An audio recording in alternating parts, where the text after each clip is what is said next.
Hola, bienvenidos. Estamos en un nuevo capítulo del Experto en su casa. Hoy nos encontramos en el stand de Funglode en la Feria del Libro 2010 en compañía del editor y periodista cubano Iroel Sánchez. Él trabaja en la Oficina para la Informatización de la Sociedad de la República de Cuba. Él ha sido también director del Instituto Cubano del Libro y dirigió por varios años el comité organizador de la Feria Internacional del Libro de La Habana.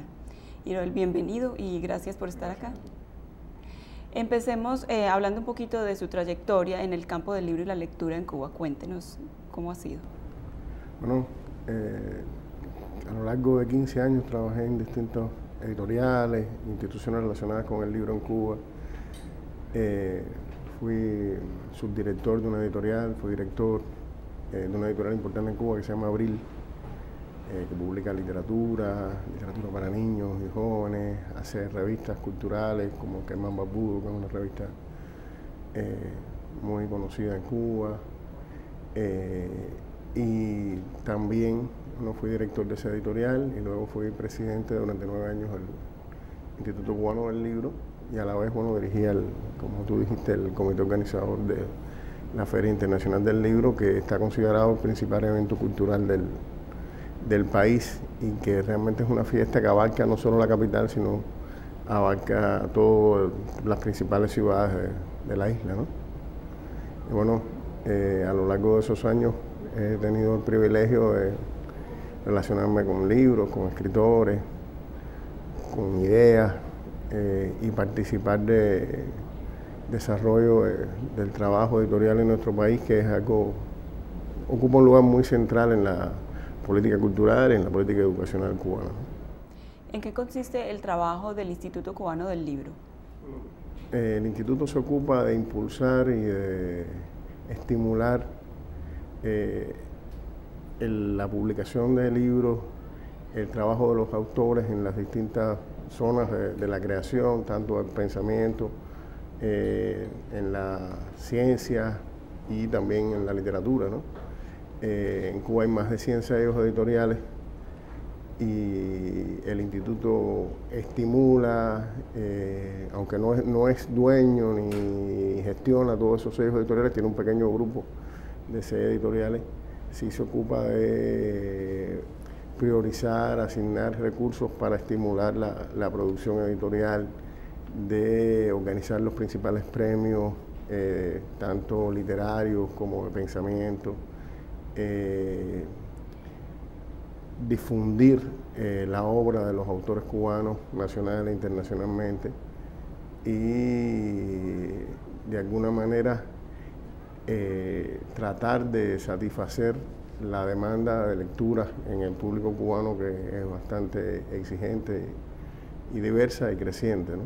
Sobre este tema en particular, por todos es conocido como el alto nivel de lectura y el alto nivel cultural del pueblo cubano. ¿Cómo se ha logrado eso?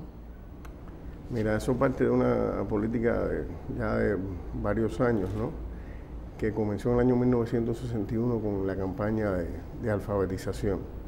O sea, la idea de crear un lector masivo que implica no solo que todo el mundo sepa leer, sino también el acceso masivo después a la continuidad de los estudios, a la enseñanza universitaria. Cuba pronto va a llegar a 1 millón de profesionales universitarios graduados, y eso de alguna manera implica también una relación con los libros, una relación con la lectura. Durante muchos años esa acumulación cultural ha tenido también una respuesta en el acceso masivo al libro, o sea, en ediciones masivas que no están pensadas para lucrar con ellas, sino para ponerlas al alcance mayor alcance posible de las personas, ¿no? Esa política ha permitido que realmente no sea caro acceder a los libros y que prácticamente en todas las casas haya bibliotecas, aunque sean casas humildes, ¿no? Aparte de una importante red de bibliotecas públicas que abarca todos los municipios del país, de bibliotecas en las escuelas, o sea, por distintas vías que las personas puedan tener un acceso fácil al libro. Eso también ha hecho que, el libro se convierta de alguna manera en un fenómeno de masas, ¿no? Y es algo con que desde los niños empiezan a tener una relación con él. A la vez, eso ha hecho que los autores cubanos tengan un lector masivo para sus libros, ¿no? Porque se trata de que consuman principalmente el producto nacional. No, pero bueno, las editoriales cubanas publican, autores cubanos publican autores extranjeros también, ¿no? Pero el hecho siempre, el abordaje de los temas, el tratamiento desde una perspectiva cubana siempre es más cercano para el lector nacional, ¿no?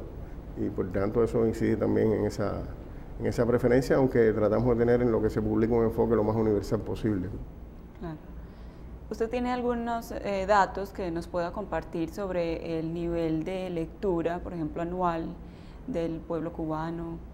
Bueno, hay una encuesta reciente que habla de que más de las 3/4 partes de los encuestados, la población, una muestra científica realizada por el Instituto de Investigación Cultural de Juan Marinelo, ha leído al menos 2 libros en el año. Es una cifra relativamente alta, ¿no?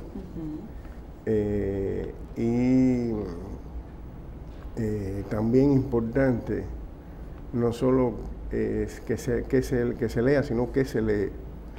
Porque, por ejemplo, el lector cubano es un lector que lee cosas que no son habituales, o sea, lee poesía, lee ensayos. O sea, no es solo novela o novela policial, que a veces es lo más demandado en muchos lugares, ¿no? Sino que tiene un sentido diverso de la cultura, de la literatura, del pensamiento. Y eso es importante porque enriquece, ¿no?, culturalmente y da una idea de distintos acercamientos al fenómeno del libro, ¿no? Es un lector que tiene un universo más amplio, diríamos. ¿Cómo han integrado las nuevas tecnologías como los libros digitales y los audiolibros dentro de todo este proceso? Bueno, es un fenómeno, yo creo que tenemos todavía en Cuba que avanzar, ¿no? Pero bueno, hay portales como un portal que se llama Cuba Literaria, que pudiéramos decir lo más importante en términos de literatura cubana en Internet, que tiene una sección de libros digitales. Hay otros portales que también tienen libros digitales, estoy pensando en portales como La Jiribilla, y creo que todavía prevalece enormemente el libro que conocemos tradicional, ¿no? Soporte papel, pero creo que ha habido algunos festivales también, algunas cosas que se han hecho llamadas lecturas en la red para esta relación con los libros digitales dentro de las propias ferias del libro, festivales del libro que se hacen en la calle, en el verano, etcétera, y ese espacio ha estado, ¿no? Pero bueno, no te puedo decir que es algo ya establecido. ¿En qué estado está actualmente la industria editorial cubana? Yo creo que tiene una importante madurez. Después de atravesar una importante crisis en los años 90, consecuencia de la crisis económica. Para que tengas una idea, en el año 89 en Cuba se publicaban 50 millones de libros al año y más de 2.000 títulos. Eso bajó en el año 93 a 2 millones, que no es una cifra pequeña para otro país, pero para un país que viene a hacer 50 millones de libros, que descendió 25 veces. Lo interesante, bueno, es que se atravesó esa crisis y el lector permaneció. Permaneció porque, como te decía, hay 2 factores muy importantes que preservan al lector. Un primer factor es esa acumulación cultural que te decía de las bibliotecas, o sea, de las bibliotecas privadas, en los hogares, de las bibliotecas públicas, en las escuelas, etc. O sea, el libro siguió existiendo y la relación con el libro siguió existiendo. Y la otra, la educación. O sea, que la educación siguió formando masivamente lectores porque todo el mundo siguió yendo a la escuela, ¿no? Y no con libros nuevos, pero sí siguieron leyendo, quizás libros usados, libros que estaban en las bibliotecas, en las casas, que circularon más. Y esos 2 factores hicieron que se atravesara esa crisis preservando el lector. Y bueno, ya desde principios de este siglo, en el año 2000 empezó un estímulo del gobierno de nuevo a la producción editorial y se han recuperado esos niveles de producción anterior a la crisis. Y además con mucha más diversidad, o sea, hay más editoriales, Diríamos que hay un movimiento también popular de relación con el libro muy intenso. La propia Feria del Libro ha crecido, se realiza no solo en La Habana, en las provincias. Hay una diversidad también, nuevas generaciones de autores que han aparecido con nuevos temas. Creo que todo eso, el desafío que tiene la industria editorial cubana, o que ha tenido a lo largo de estos años, sería por un lado tratar de responder a esa demanda de ese lector masivo, ¿no? O sea, el dilema de un editor en cualquier lugar del mundo es tratar de vender los libros que publica. En Cuba sería tratar de satisfacer lo que se le demanda masivamente por ese público, ¿no? Y segundo, tratar de responder también a esa creación tan diversa de autores fuera de la capital. Por ejemplo, otro fenómeno que ha ocurrido en los últimos años es que han surgido muchas editoriales fuera de la capital. ¿Entiendes? Y eso le da también una gran diversidad cultural, porque hay veces que hay un libro que no le interesa a una editorial en la capital, pero sí le interesa a una editorial en una ciudad, en provincia, a veces por temas muy locales, pero o tradiciones, o cosas que son muy importantes para ese lugar. Y también se ha propiciado mucho las oportunidades de publicación de escritores jóvenes, o sea, que tengan espacios, concursos, premios, que tengan espacios en pequeñas editoriales dirigidas por jóvenes escritores también, para poder publicar, para poder participar. O sea, serían esas dos líneas de desarrollo, podemos decir, están generadas por las propias demandas que crea una situación, ¿no? Esta situación, ¿no? Por un lado, satisfacer la demanda de esos lectores que con esa formación universitaria masiva, con esa diversidad de especialidades, etcétera, tienen necesidades de publicaciones, de libros, de información, y por otro también absorber esta creación que no se produce ya solo en la capital o en las principales provincias, sino a lo largo de todo el territorio nacional, ¿no? Pasando a otro tema, aprovechando sus múltiples ocupaciones, cuéntenos en qué consiste el trabajo de la Oficina para la Informatización de la Sociedad Cubana. Bueno, se trata de eso, de informatizar la sociedad, de impulsar la relación de los cubanos con las tecnologías de la información y la comunicación, las llamadas TICs, y tratar de que eso tenga realmente un impacto en el desarrollo sostenible del país, en el dominio masivo de esas herramientas por nuestro pueblo, en función del desarrollo precisamente cultural, educacional, ¿no? Ahora, en el informe de este año de la Unión Internacional de Telecomunicaciones, se colocaba a Cuba en el 4º lugar mundial en las habilidades informáticas. Creo que era por detrás de Grecia, Corea del Sur y Finlandia, a pesar de que no tenemos todo el acceso, ni todo el desarrollo en las redes, ni todo el acceso tecnológico. Si te habla de que esos pocos recursos que disponemos, pudiéramos decir que han sido aprovechados en función del desarrollo humano. ¿Qué estrategias están utilizando para lograr esa informatización? ¿Cómo están fomentando el uso de las mismas? Bueno, la educación es una vía importante, o sea, la informatización en la educación. Desde las edades más tempranas pueden tener una relación con la enseñanza, tanto a través de medios de enseñanza que se hacen con estas tecnologías, como a través de también instituciones sociales. En Cuba hay una red que se llama Joven Club, que tiene 610 instalaciones distribuidas en toda la geografía nacional. Entonces las personas ahí pueden recibir gratuitamente cursos, acceso, herramientas, etcétera. Y bueno, si multiplicas te das cuenta, 610 instalaciones, mínimo 10 puestos, cuántas personas, muchas de ellas están abiertas prácticamente todo el día y la noche, cuántas personas pueden acceder ahí. Es un medio, en nuestras condiciones que no tenemos todos los recursos, un medio de socializar esos recursos. El lema de esa institución de los Jóvenes Club se llama la computadora de la familia cubana, ¿no?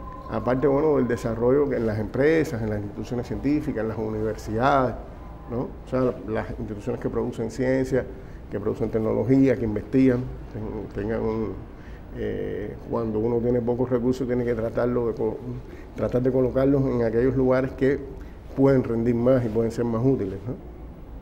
Esa es la estrategia que hemos seguido, y una estrategia de socializar esas tecnologías, no en función de quién tiene más dinero ni quién tiene más recursos, sino de quién puede darles mejor utilidad y dónde pueden servir mejor a la sociedad.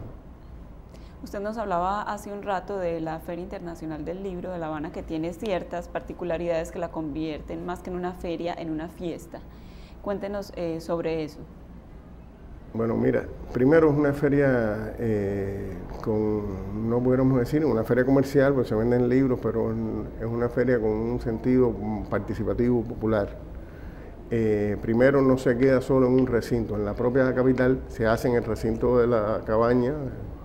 Es una fortaleza colonial muy linda, la mayor que construyó España en América, pero a la vez sale de ahí y está en otros lugares de la ciudad más céntricos, etcétera, ¿no? Y también se extiende durante los días, prácticamente un mes y medio que dura la feria, a 46 librerías más de la capital.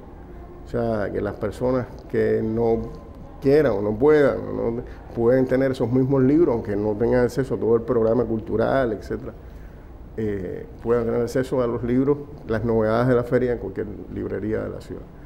Segundo, un programa que no es solo, pudiéramos llamar, puramente literario, sino cultural, de conciertos, de exposiciones, de teatro, de cine, que lo hace en un festival cultural. Tercero, al terminar la feria en La Habana, se extiende primero en una etapa inicial a la mitad occidental del país, a las principales ciudades, esa mitad occidental, y después en esa segunda etapa a la otra mitad, la mitad oriental del país. De manera que en un mes y medio prácticamente toda la población del país tiene acceso a las novedades literarias, tiene contacto con los escritores, participa también con el mismo enfoque, o sea, que haya teatro, haya cine, haya artes plásticas, y recorra el país. O sea, es una fiesta que es esperada en los distintos territorios. Los escritores se mueven, entran en contacto con el público. Esa, más o menos, en resumen, muy sintetizado, serían las características, ¿no? ¿Ya tuvo oportunidad de recorrer acá nuestra Feria del Libro? ¿Cómo le ha parecido? Sí, estuve la otra noche muy rápido. Me pareció inicialmente que había muchas personas, y había, vi en varios lugares también foros, participación de escritores. Igual he visto que hay alrededor de la feria actividades culturales, música, conciertos, etcétera, ¿no? Creo que tiene un enfoque también popular, de participación del público, o sea, por lo menos se ven las personas con mucha alegría participando, ¿no? Y usted, que ha podido estar en varias versiones, ¿cómo ha visto la evolución de nuestra feria? Bueno, he estado en otras antes, ¿no? Sí. Creo que ha ido ganando en organización, en belleza incluso, ¿no? Y en riqueza también del programa, en participación de escritores importantes. Siempre invitan también figuras importantes, por ejemplo, de Cuba, escritores. Creo que hay una intención de potenciar esa calidad cultural de la feria. Uno de los motivos de su visita fue ofrecer también una tertulia sobre el libro del escritor dominicano-estadounidense Junot Díaz, La maravillosa vida breve de Oscar Wilde. Cuéntenos su opinión del libro. Bueno, realmente me parece una obra importante, trascendente. Es un libro que ha sido muy reconocido, ¿no? Con muchos premios en Estados Unidos, en Europa. Pero bueno, a veces hay premios que no se le dan a buenos libros, ¿no? Yo creo que en este caso es una feliz coincidencia. Merecido. Que haya tenido premios como el Pulitzer, el premio de la crítica en Estados Unidos, estuvo entre las 10 mejores novelas del año en España. Y es asombroso porque es un libro que se aparta de muchos estereotipos, ¿no? Primero, es un libro escrito en inglés, que tiene está con mucho Spanglish, pero a la vez es un libro que tiene una perspectiva muy caribeña y muy latinoamericana.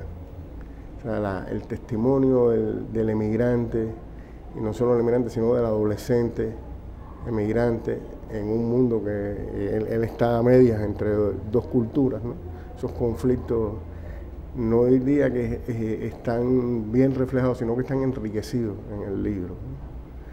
Es a la vez un acercamiento al mundo del adolescente, de la adolescencia, de los conflictos de la adolescencia, la sexualidad del adolescente, ese mundo, el tipo de diversión de un adolescente que es tener, ¿no? Muchacho concentrado en la ciencia ficción, que también enriquece mucho la perspectiva del libro, ¿no? Y a la vez lo que pudiéramos parecernos difícil, ¿no? De relacionar el mundo del latino, de la propia historia de la República Dominicana, que está presente en el libro, con mucha fidelidad también a través de notas al pie, relacionarlo con otro mundo que es este imaginario adolescente de Tolkien, de los juegos de roles, de la ciencia ficción misma, de la fantasía nórdica, todo eso que pudiera parecer que no tiene nada que ver con este otro mundo, la historia dominicana, y sin embargo eso queda con una coherencia impresionante y hay algo nuevo en ese libro, ¿no? Algo que yo siento como que renueva y que casi funda algo, ¿no? A la vez nos hace sentir orgullosos, felices de pertenecer a ese mundo del Caribe, ¿no? El libro abre con unos versos de Derek Walcott, que son el premio Nobel de Santa Lucía, que son también estremecedores y que yo creo que dan de alguna manera la intención de ir unos días al escribir esta novela, ¿no? Y todo eso además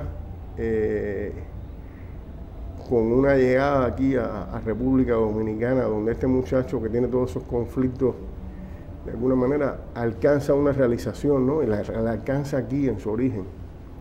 Es también como un viaje a la semilla, a las raíces, ¿no? Sí.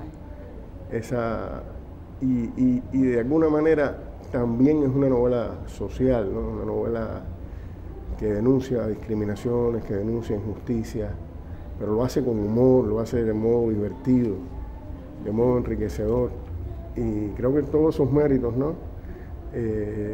Hacen que el libro sea muy trascendente. Yo decía en la tertulia que este va a ser un libro que quizás nuestros hijos van a estudiar en las escuelas, y nuestros nietos, no solo aquí en República Dominicana, sino que en el Caribe. Sí. Es un libro que tiene todavía muchas cosas por decir, muchas interpretaciones a las que ser sometido, ¿no? Bueno, Irael, pues muchas gracias. Gracias por esta oportunidad de conocer a través de sus palabras un poco más del sector del libro y la lectura en Cuba y su opinión sobre este libro tan interesante. Gracias por acompañarnos. Gracias a ti. Y a ustedes muchas gracias también por estar acá con nosotros y los esperamos en una próxima entrega del Experto en su Casa.